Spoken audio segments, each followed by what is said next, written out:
Welcome to r/NuclearRevenge. The time my dad aided in committing a murder. Warning, graphic content described, listen at your own discretion. This has recently come to my attention through a family gathering, but it happened over 20 years ago.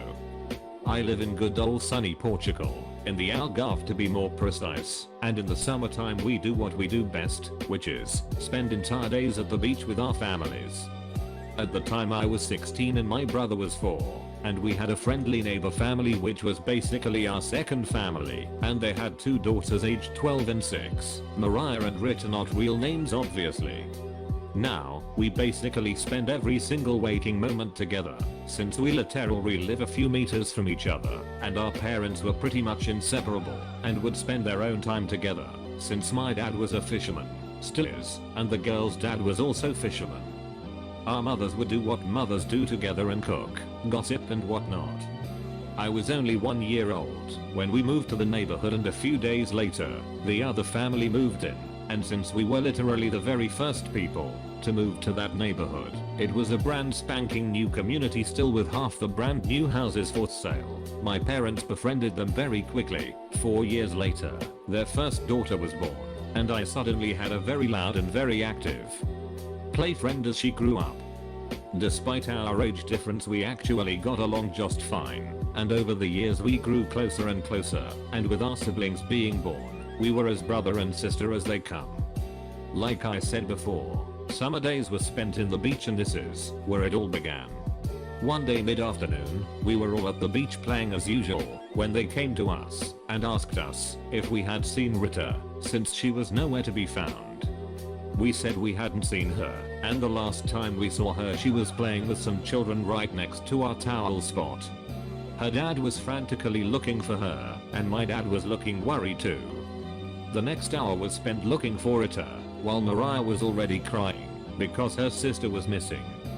My head was pounding, because this had never happened before, and they were both like my own sister. Finally, after almost 90 minutes searching, she had made her way towards us and said she was playing with a few kids behind some rocks in the distance. This particular beach we were at was amazing, and at high tide, it was a swim paradise, but at low tide, all the huge rocks and boulders formed by the tides were visible and were awesome for some hide and seek opportunities. No second thought was given, and we all went home. Later that night, Rita's dad came to our home in tears and extremely furious. Turns out, Rita had been sexually assaulted by someone at the beach, and was threatened with death if she was ever to tell anyone. Rita's mom found out when she was giving her bath, and discovered her bodysuit. She wore one of these, because her skin is a bit sensitive to the sun, had a cut in the crotch area big enough to reveal her privates, and there was blood all over it. She was immediately rushed to the hospital where the suspicions were confirmed that she was indeed assaulted. Even her dad was made a suspect after talking to the police, but was released after his wife's testimony. He was furious. There was someone at that beach we go to for years that has been snatching and raping little girls. After he talked to the police, they said there was nothing they could do, since there was no DNA or evidence. Apparently the sick fuck used a condom, and that the best they could do was send out a patrol to the beach, but the presence of uniformed officers would scare away the rapist. Days had passed, and the behavior of Rita changed immensely, and she started avoiding me and any other boys in the neighborhood. She would get extremely scared around adults, even to the point of being herself and crying uncontrollably. I didn't understand what was happening, because during this whole ordeal, I was completely oblivious to what had happened to her. I only found out 20 years later. I knew something was wrong, since I had overheard both our moms crying over it, but I didn't know what it was. So both our dads started plotting revenge and to end that pervert's reign of terror.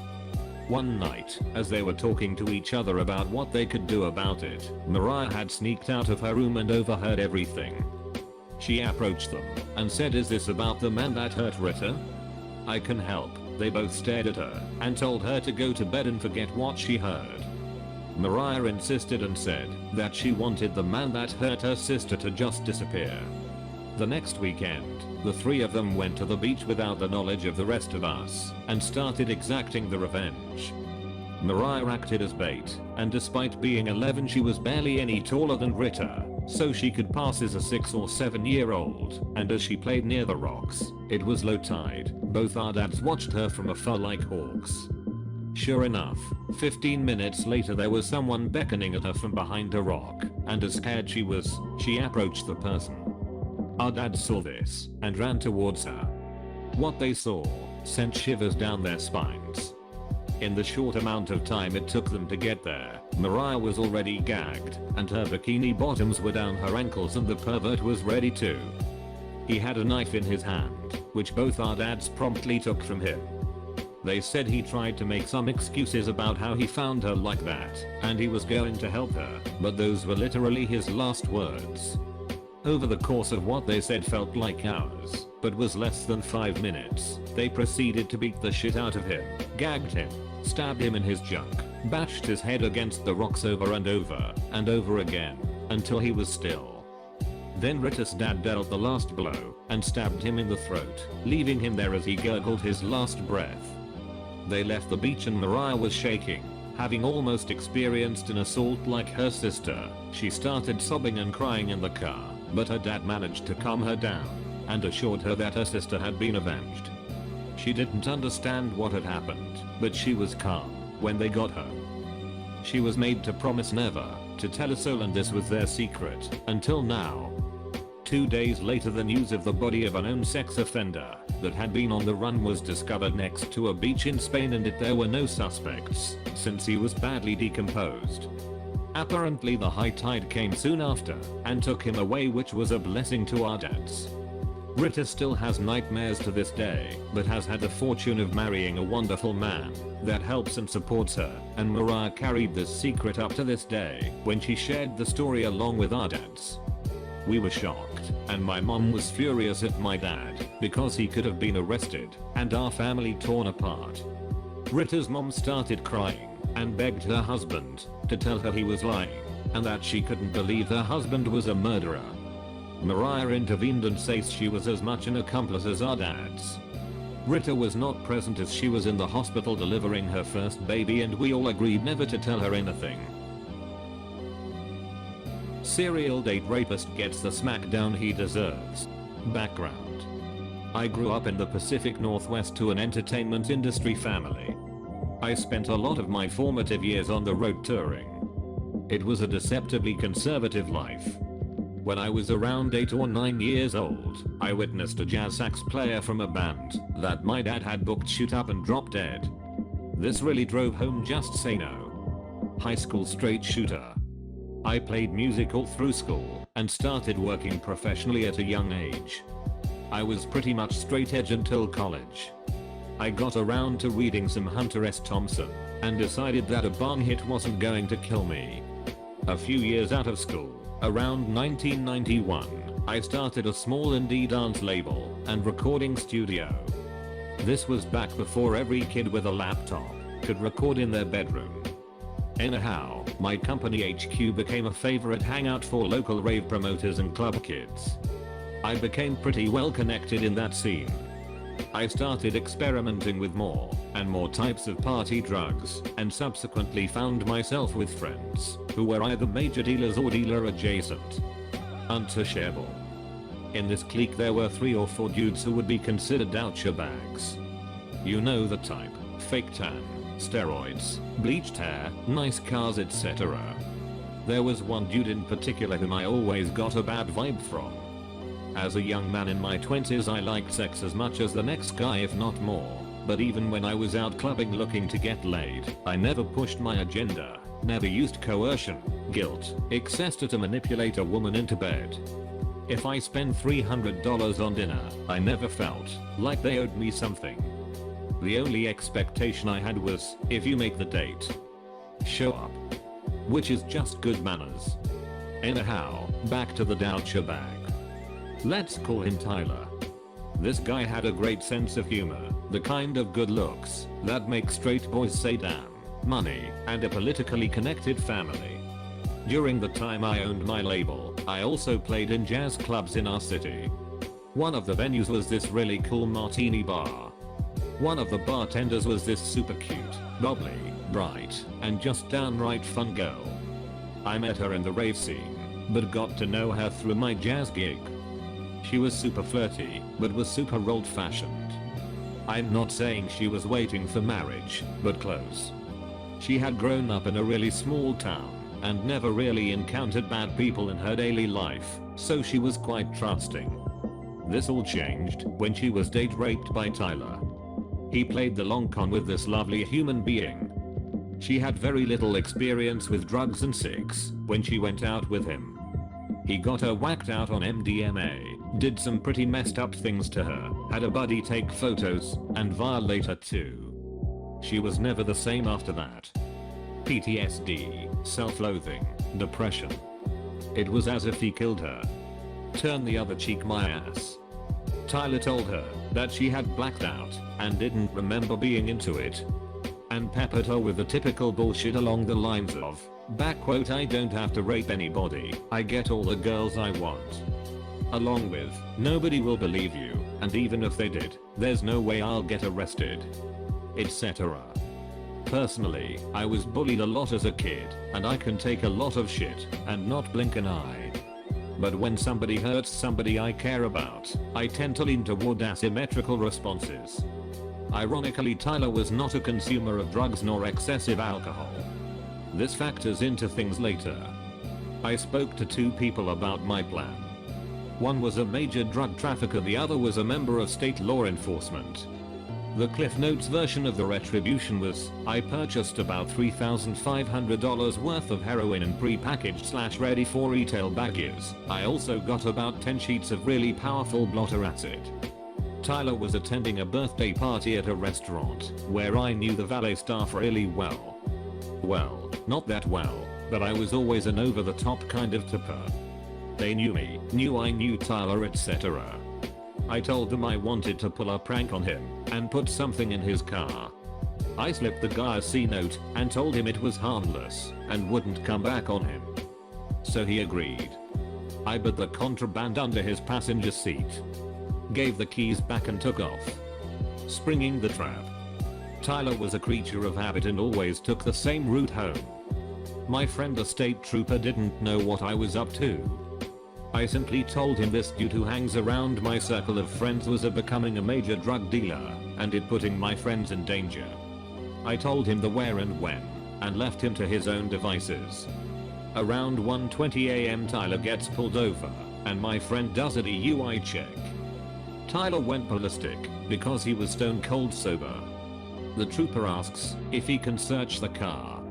Tyler agrees because he knows his car is clean. He gets arrested for possession intent to distribute, and the legally concealed pistol in his car didn't help either. He fought the law.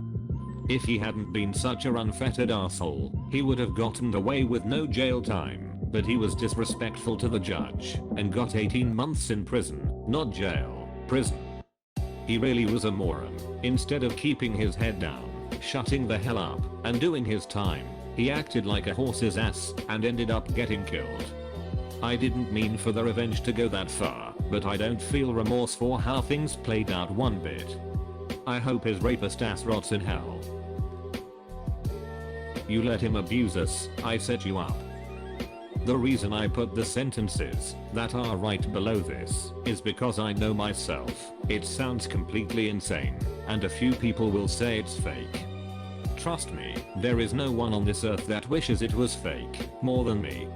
If I could go back, I would go to the neighbor sooner, but my reality is that I caused the death of my mom. I had to mature very early. I became like a surrogate to my sister for those last 3 years. I only wanted him to beat her up, he go to jail, and my mom get help. I never wanted her to die. First, this is a throwaway account. I will not be replying to comments. Take this as you will. This is my story of my revenge against my mother and rapist. First, our father passed away 4 years before all this started. Car crash. Maybe our lives would have been better if he hadn't died that day. Also, before I get into this, one thing you should know is, before this man came into our lives, our mother was amazing. She was loving, supportive, and put us above everything. But she would soon replace us with her new man and her new meth habit. When I was around 9 and my little sister 7, our mom started dating this man. Let's call him Pose. Pose was tall and weighed about 250 pounds. He had oily, brown hair and a face filled with sores. I didn't like him from the start. He made me uncomfortable to say the least. A few months after they started dating, Pose moved into our house. Everything was okay for the first few weeks, I guess. Then my mom started to act funny. Staying up all night, not cooking us lunch or supper, not cleaning, snapping at us for no reason, and started hitting us. Our lives had been turned upside down by this man so quickly. Then one night he came into my bedroom, held me down and raped me. I was screaming and crying for my mom, begging her to come help me, to come save me please. And then I seen her standing in the door watching him rape me. My mom was just letting him do this to me. She was just watching, like she was looking at a TV or something. When he finished and climbed off of me, he walked up to my mom, kissed her, and walked away with her. My mom just left me, crying and bleeding. I was just raped, and she allowed it to happen. Not long after they walked out, I hear them having sex in the living room. It was my 10th birthday. Happy birthday to me. A couple of nights later I hear my little sister crying. I get out the bed to find my mom standing in her doorway. I run to the room to try to help her, and my mom sees me.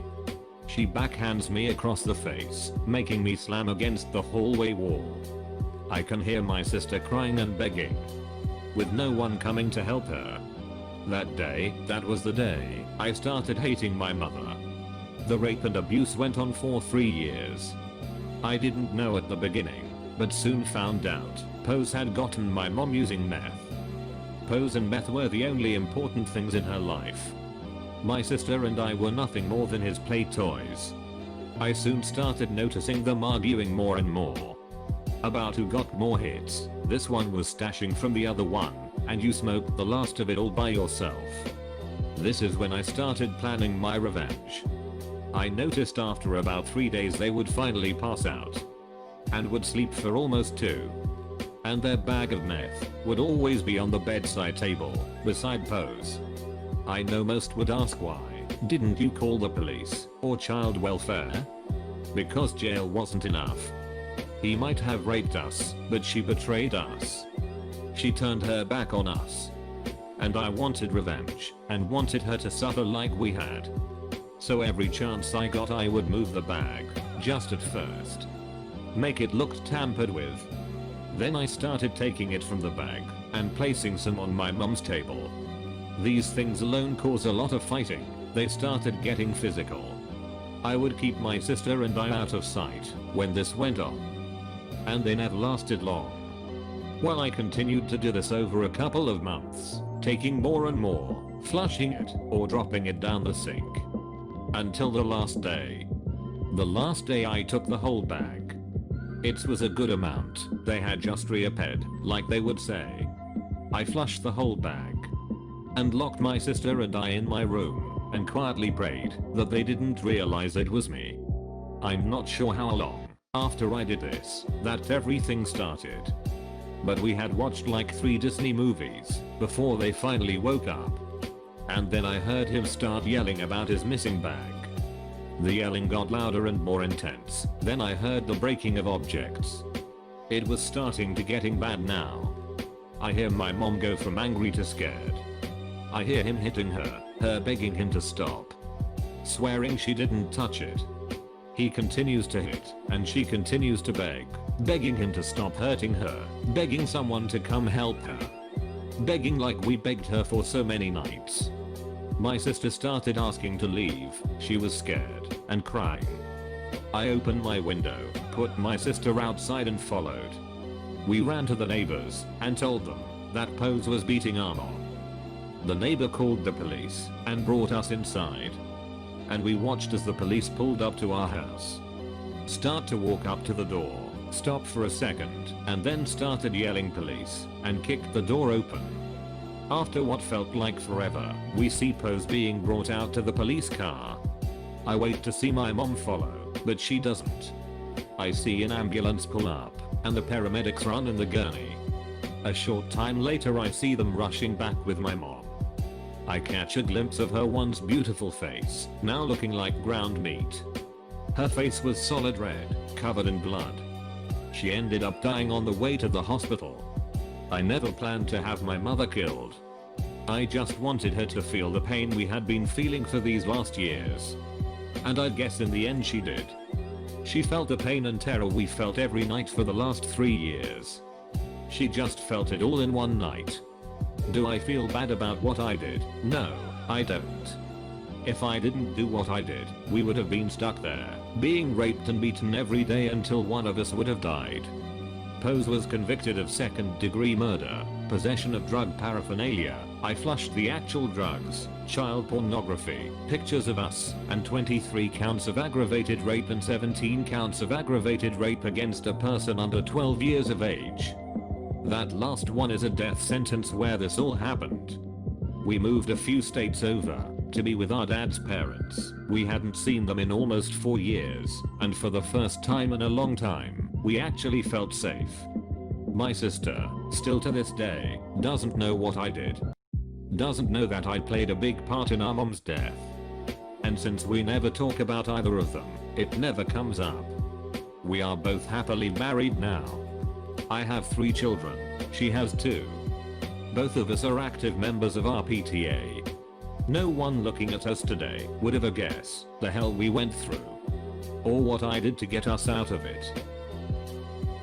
Thanks for watching. Subscribe for more Nuclear Revenge.